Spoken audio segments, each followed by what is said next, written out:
अस्सलाम वालेकुम, मेरा नाम है नुमान। आप देख रहे हैं टेक खोज। यार आज हम लोग करेंगे Huawei Y9A और Huawei Nova 7i का कंपैरिजन। आप लोगों को इन दो स्मार्टफोन्स के दरमियान मैं डिफरेंसेस को समझाऊंगा। इससे पहले मैं Huawei Nova 7i की अनबॉक्सिंग, उसका फुल रिव्यू इस चैनल के ऊपर अपलोड कर चुका हूँ। मैंने उसको टोटली तौर पर यूज़ किया है। आप लोगों को मैं अंडरस्टैंड करवाने की कोशिश करूँगा और अपनी फीडबैक भी दूंगा कि आप लोगों को इन दोनों स्मार्टफोन्स में से कौन सा स्मार्टफोन बाय करना चाहिए, क्योंकि इन दोनों स्मार्टफोन्स के दरमियान काफ़ी ज़्यादा कन्फ्यूजन चल रही है। इसकी जो प्राइस है Y9A की, अभी 2 दिन पहले Huawei ने इसको लॉन्च किया, इसकी प्राइस रखी है 44,000 और जो Huawei Nova 7i है उसकी भी प्राइस पहले जब वो लॉन्च हुआ था तो 44,000 थी। इस वक्त उसकी जो प्राइस है 2000 कम होकर 42,000 के ऊपर आ चुका हुआ है, यानी कि प्राइस के दरमियान इन दोनों की कोई किसी किस्म का डिफरेंस नहीं है। अगर हम लोग बात करते हैं इनके दरमियान एक्चुअल में डिफरेंसेस की, हम लोग यहाँ पर 3 मेनली चीज़ों को डिस्कस करेंगे। पहले नंबर के ऊपर इनका डिज़ाइन, दूसरे नंबर के ऊपर इनका प्रोसेसर और तीसरे नंबर के ऊपर इनके कैमरास को। अब यहाँ पर Huawei Y9A के अंदर Huawei ने हमें पॉपअप सेल्फी कैमरा दिया, जबकि Huawei Nova 7i के अंदर Huawei ने हमें पंच होल दिया था। यहाँ पर आप लोगों की ये पर्सनल चॉइस भी हो सकती है, लेकिन यार अगर मैं बात करता हूँ तो ये जो पॉपअप सेल्फी कैमरा है ये थोड़ा सा मुझे अनोइंग लगता है, थोड़ा सा डिस्टर्बिंग लगता है। इसके कंपैरेटिवली अगर हम लोग बात करते हैं पंच होल की तो वो एक ज़्यादा सूटेबल सोल्यूशन है।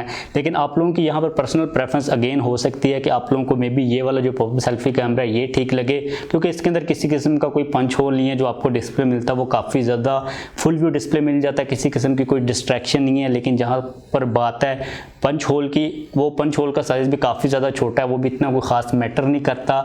ये पहला इन दोनों के दरमियान डिफरेंस है। और अगर हम लोग बात करते हैं बैक साइड की, तो भाई यहाँ पर जो Huawei Y9A का डिज़ाइन है बैक साइड के ऊपर, ये बहुत ज़्यादा प्यारा है as compare to Nova 7i। मुझे काफ़ी ज़्यादा कमाल का लगा था।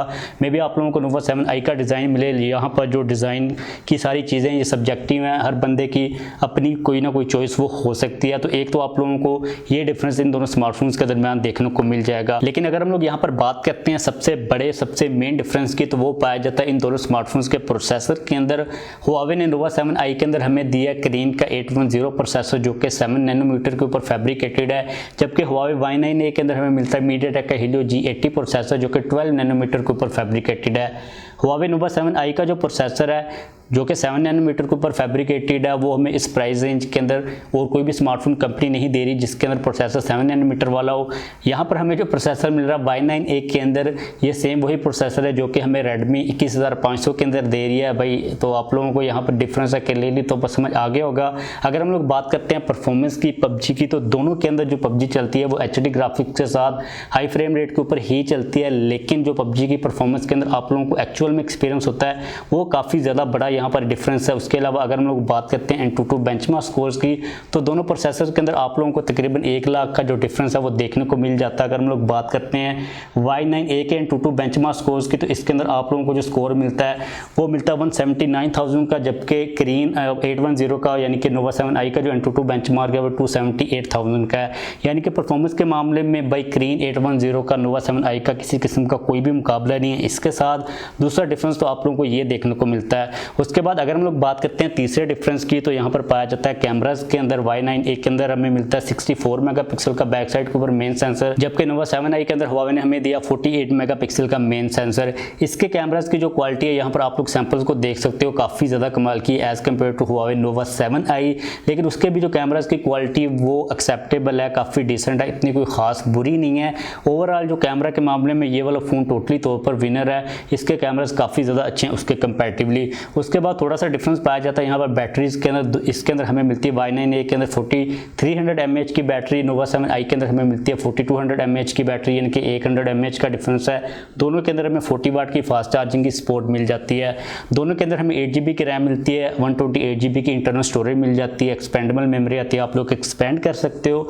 और दोनों के अंदर भाई हमें गूगल की जो सर्विसेज हैं वो नहीं मिलती इसके अंदर हमें, और उसके अंदर भी हमें ऐप स्टोर देखने को मिल जाता है। गूगल के एप्लीकेशंस को डाउनलोड करने के लिए आप लोगों को जो थर्ड पार्टी रिसोर्सेज है उनको यूज़ करना पड़ेगा। तो दोनों स्मार्टफोन्स के दरमियान हमें मेनली तौर पर यही डिफरेंसेस देखने को मिलते हैं। अगर आप लोगों के साथ यहाँ पर मैं अपनी राय को शेयर करता हूँ, अपनी सजेशन देता हूँ कि आप लोगों को किस स्मार्टफोन की तरफ जाना चाहिए, तो यार जब मुझे पता चला था कि Huawei Y9A के अंदर मीडियाटेक का Helio G80 प्रोसेसर यूज़ करने वाला है, तब मैं उम्मीद कर रहा था कि Huawei इस फ़ोन की जो प्राइस रखेगा वो तकरीबन 30,000 से लेकर 35,000 के दरमियान में रखेगा, क्योंकि प्रोसेसर जो है इसे कम प्राइस के अंदर हमें काफ़ी ज़्यादा अच्छी वैल्यू के साथ और स्मार्टफोन कंपनी कंपनीज दे रही हैं, लेकिन Huawei ने मुझे समझ नहीं आ रही इस बात की कि इस फ़ोन को 44,000 के प्राइस टैग के अंदर क्यों लॉन्च किया। Huawei ने मुझे लगता है कि मार्केट को स्टडी नहीं किया, Huawei ने लोगों को काफ़ी ज़्यादा कंफ्यूज कर दिया। मेरी अगर आप लोग राय देखते हो तो इन शॉर्ट जो Huawei Nova 7i है इसके कंपैरेटिवली काफ़ी ज़्यादा अच्छा फ़ोन है। अगर हम लोग बात कर लेते हैं कुछ मेन स्पेसिफिकेशंस की, वो तो हमें सेम ही मिल रही हैं। जहाँ तक बात है पंच होल का, तो पंच होल का किसी किस्म का कोई भी इतना फ़र्क नहीं पड़ता। ये जो इसका पॉपअप सेल्फी कैमरा है मुझे पर्सनली तौर पर पसंद नहीं है और ये काफ़ी ज़्यादा डिस्टर्बिंग मुझे लगता है। ऊपर से जब निकलता तो अनोइंग सा लगता है। कैमरास के दरमियान भी इतना कोई खास बड़ा डिफरेंस नहीं है, 48 मेगापिक्सल और 64 मेगापिक्सल। क्वालिटी के दरमियान तकरीबन 19-20 का ही फ़र्क है। अगर आप लोग एक फ़ोन को इंडिविजुअली देखोगे तो आप लोगों को क्वालिटी का इतना फ़र्क महसूस नहीं होगा। उसके अलावा बैटरी भी सेम है, दोनों के अंदर हमें मिल जाती है।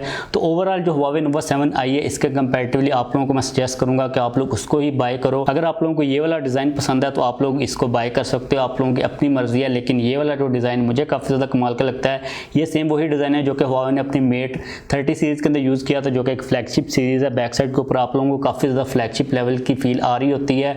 इसके अलावा जो उसके अनबॉक्सिंग है Nova 7i की इस चैनल के ऊपर मौजूद है, और जो गूगल का पूरा सीन है एप्लीकेशन वगैरह का, उसके रिलेटेड मैंने एक पूरी वीडियो बनाई हुई है। वो वीडियो का लिंक भी आप लोगों को मैं नीचे प्रोवाइड कर दूंगा, आप लोग वो जाकर देख सकते हो कि किस किस्म का इशू हमें देखने को मिलता है। इसकी अनबॉक्सिंग की वीडियो भी आप लोगों को नीचे मैं प्रोवाइड कर दूंगा। इसका जो PUBG का टेस्ट है वो भी मैं कर चुका हूँ। सारी वीडियोस के लिंक आप लोगों को मैं नीचे प्रोवाइड कर दूंगा। इस वीडियो को खत्म करते हैं। उम्मीद है कि आप लोगों को थोड़ी बहुत अंडरस्टैंडिंग होगी इस वीडियो से। अगर आप लोगों का स्टिल किसी किस्म का कोई भी क्वेश्चन हो इन दोनों स्मार्टफोन्स के बारे में तो आप लोग डेफिनेटली नीचे कमेंट कर सकते हो, आप लोगों को मैं ज़रूर रिप्लाई कर दूंगा। जाने से पहले इस वीडियो को लाइक लाजमी तौर पर कर दीजिए। अगर आपने अब तक चैनल को सब्सक्राइब नहीं किया तो चैनल को भी सब्सक्राइब कर लीजिए।